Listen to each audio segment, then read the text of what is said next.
What is the legal exposure for Advent Health? Because this is not, catch me if you can. This is a situation where, well, a little bit in the movie, but a little bit, I mean, you're talking about somebody who really didn't have the authority, the license to treat these patients in the way that she presumably did.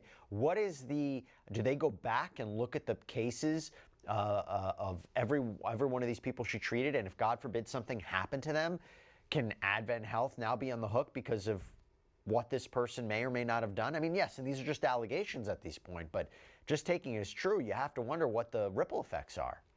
Well, first, I think you're aging both of us with the "catch me if you can."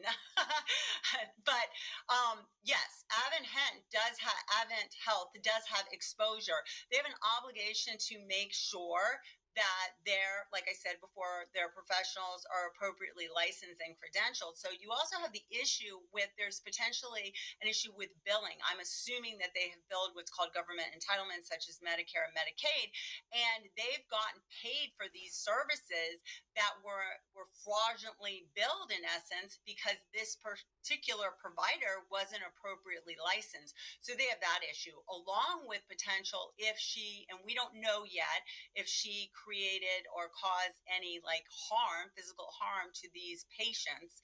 But if, let's say that she did, and there's a malpractice lawsuit, then they would potentially be liable civilly for that as well. If Medicare and Medicaid potentially believe that Advent had knowledge of this, or should have had knowledge, there potentially could be a cause of action for Medicare and Medicaid fraud, potentially on the criminal level.